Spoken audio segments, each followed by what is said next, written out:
Oh God, this happens every couple weeks or every couple months, but every couple weeks, kind of.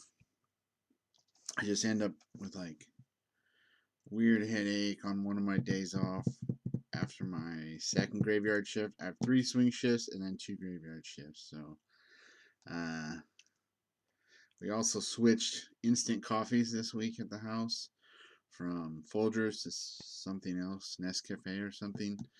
And I just I couldn't stay awake today after I woke up. I got off work this morning, well yesterday morning now, at 5, and then was asleep by like 6, and then slept until like 3 in the afternoon. Normally I'll stay up, like right now it's just after midnight. I'll stay up till like 3 a.m. and then go to sleep. And tomorrow night do like the same thing, go to a swing shift again, and that's my weekly cycle. But switching coffees, I just had this weird tension headache, and I decided to walk to the other gas station. There's three gas stations by our house, and so I walked to one, which is where I work, and then I went to the other one, and it was up in the air whether I was going to get Excedrin or ibuprofen. So I decided on Excedrin because it didn't feel like it was a neck thing so much. It's like a tension headache of I just thought it was anti caffeine, or not anti caffeine, but um, a caffeine headache from switching caffeines. And it was, but I think it was also a neck musculoskeletal thing. I got in a car accident like 3 years ago, and it's just my neck sometimes gets really stiff. So do my shoulders. But I don't know. I got a Red Bull and some Excedrin, and it's still there. So it's pretty good caffeine, though. I mean, staying up all night when you don't have to work, just like dinking around watching YouTube, is it's not as hard as going to work, but this is better caffeine than the stuff I normally drink. It's expensive though. Like $9.43 is all I spent all week on anything. I put it in my little line item. Like, oh crap, I didn't spend any other money. So normally I don't spend any money other than my monthly bills. I think the other week I spent like $4.37. I'm just in this doldrum of several set of months because I got myself levied on my taxes out of my paycheck, and I've been working on the software program that I'm developing, but I have to pay these software developers, these code programmers, and until I finish paying off this levy, just kind of paying bills, coming home, reading, and that's it. So I don't know. This is my big expenditure for the week: a Red Bull and a little mini bottle of Excedrin. And caffeine headaches are so weird, though. I fell asleep super hard 3 times today. I guess it's not odd, but graveyard shifts are weird. So hopefully, I get to become an assistant manager. Uh, for too long, I need a car for that, though. We have to be able to drive like 50, 60 miles a day. It pays $8 more though an hour, and with how my swing shifts are and the graveyard shifts, I'm always kind of tired. But I only work 32 hours a week, so with that extra 8 hours, 40 hours, plus $8 more an hour, it pencils out to about $1,000 more a month, minus like $400 or $500. So it'd be pencils out to like $1,500 more a month. But you have to spend money on a car, so it's cool. I mean, that's a lot of money. It's about all I take home now is $1,000. So I have some other little tax bills I need to start paying. I have a property tax in San Bernardino, and then an IRS tax bill, which I know it's important, but I've just put it way on the back burner. And then a couple years went by. I guess it's coming up on 5 years. You have to pay those within 5 years. Um, so yeah, I don't know. I guess I made it just under the wire, but because I just kept spending my money on my software, not paying any debt. So I guess I'm lucky that I got the job so they could find me before got too far because I'm making slow progress, but I mean, it took an outlay at first. What we're doing this week is conditional webhooks, which is awesome. Um, webhooks are little URLs for different websites that make them, like um, Zapier makes webhooks. So if you have a program where you can put in a webhook, like document forms, we have a webhook section. We're making it conditional so you can set conditions to when those webhooks fire. So when the webhooks fire to Zapier, um, it's a trigger that then triggers an action in another program. So let's say like a program like Infusionsoft by Keep has like 20 different things you can do in your CRM, customer resource management. Uh, a lot of programs have a lot of different things you can do. Document forms, we only have one trigger right now because that's pretty much all we wanted to do was be a contact form, and then we're working on our automatic document selection and completion utility. We have a manual document upload and completion utility, so it completes documents. So it's technically document forms is, it's a complete program for its name. It's a minimal viable product, but the actual whole product goal is to do this automatic document selection and completion based on the conditional logic questions that people answer. So conditional webhooks is going to be really, really cool because you have all these different potential like check boxes that you put in a questionnaire, and depending on what's, you can make a more versatile form because the webhook fires just whenever. So we have active campaign is a conditional opt-in already, so you don't have to use one of your zaps on Zapier.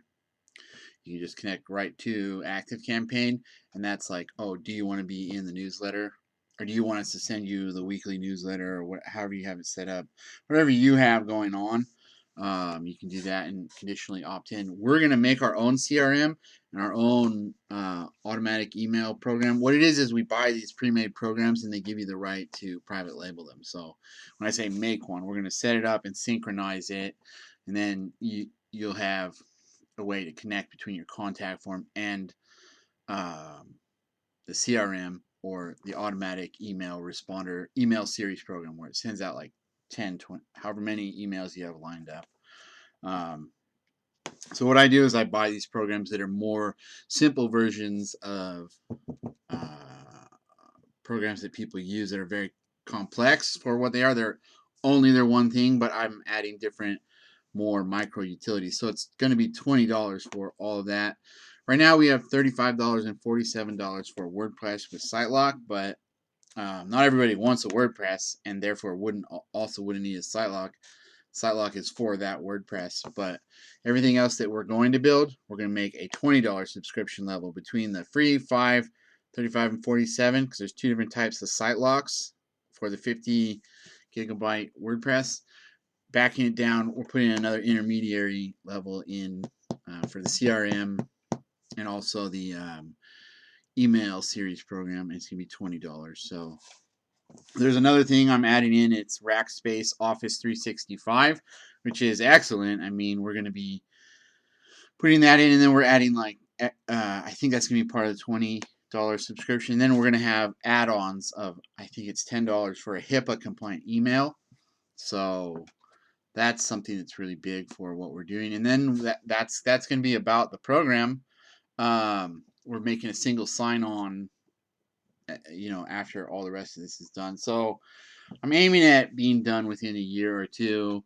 I'm not doing any money rounds of investing or anything. I'm just, plugging away at the gas station. So hoping to pick up assistant manager within a month or two if I can find a little car. I don't have a lot of money, but all I need to do is get to work. So it doesn't have to be a very nice car at all.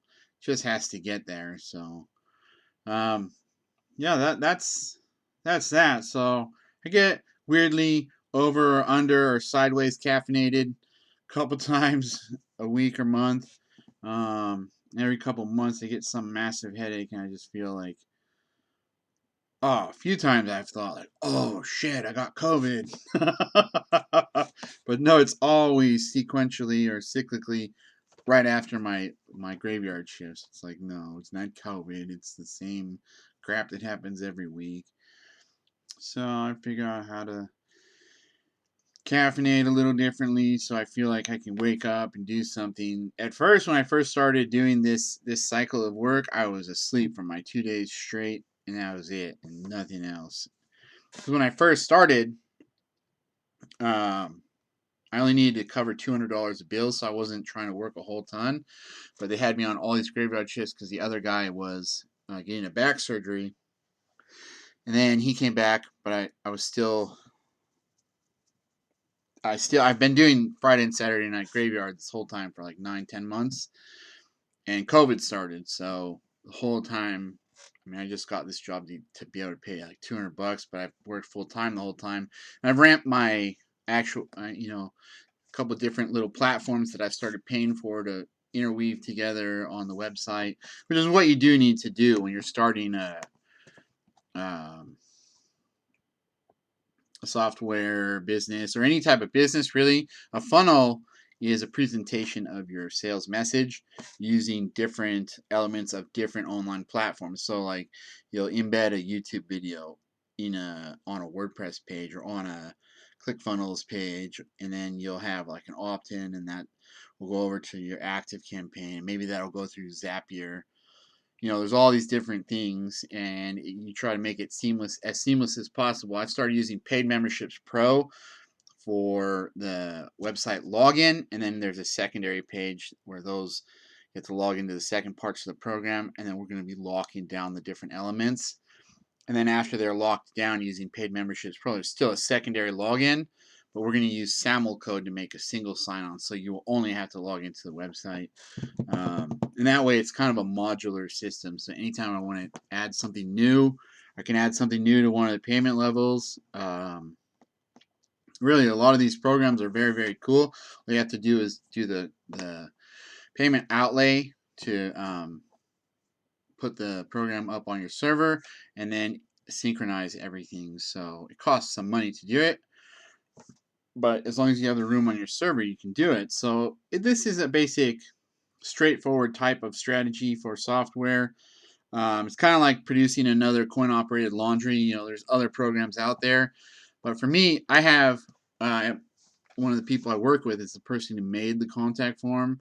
So she does modifications for me. So there's little things in there, like I could give you a huge long list of things that are different than the stock program that she sells. And she's given me a license to let other people use the program for a paid amount of money. And that's it. So it's straightforward stuff, but we're going to make the real custom thing is going to be the data merge document selection and completion automatic tool. So that's going to be that's the real legal heart of the program that makes it an expert law system, so that when someone answers the questions that you ask them, and they have a little bit of information that explains to them what the significance of their answer choice is, and what documents it indicates that they need completed, and with what information, they're making an informed decision. Kind of like informed consent in the medical industry, it's an informed decision making on a decision tree using conditional logic that is already pre-encoded from the beginning. So it's sitting there like a book on a shelf. So when someone interacts with it, it's dynamic, but it's static. That means it's sitting there. You're not applying your unaided human intellect to somebody's story or fact pattern that they're giving you. And that's what the essence of an expert law system is, and why it's not legal advice, and why it doesn't break unauthorized practice of law rules across the nation. There's people sometimes who think that expert law systems are UPL because of this case In re Reynoso, but that has to do with 11 USC 110 and the designation of the software programmer by 11 USC 110 within the federal bankruptcy rules, that someone who does encode this is considered a bankruptcy petition preparer, and therefore they need to only use federal bankruptcy petition paperwork to do intake if you're not a lawyer. So every other area of law is not that. So that's just a thing you have to be aware of. I'm probably going to write an article about that once we have the whole automatic document selection and completion. I'm going to write 11 USC 110 bankruptcy petition preparer disclaimer or something like that, because I don't feel that I will be liable if somebody uses this to do bankruptcy petition preparation, especially if I've said, hey, you really need to know that you need to read about in re renoso and only do this the right way. I don't know that I would limit it to someone to people other than people doing bankruptcy, because if you're doing a business like Apex Law Service where you market for clients who want to hire an attorney who will use your group of people to do paralegal work for a discounted amount of money for lower cost litigation support services, you can do intake like that. It's just you can't give the petition right back to them or file it. You have to give it to the lawyer. The lawyer look at it, talk with the client. The client has to hire them. So that's like your intake for your marketing. And if the client hires the attorney, then they ratify the work that you've already done, because you can give the attorney all the work already done. You can do all this research and writing, but you can't really justify full billing for it. The service of doing your intake and doing a connection to the attorney, you can charge money, but it's just not it's not paralegal work yet until the client hires the attorney and the attorney hires the paralegal group. So you need to be careful what way you say that, and that's what I talk about on consulting.apexlawservice.com and why I'm building DocuPush forms concurrently with running a small law service doing that. I'm not involved with bankruptcy petition preparation. We sort of are, but I myself have somebody to send it to. It's a huge different area of work, and yeah, but so is every area of law.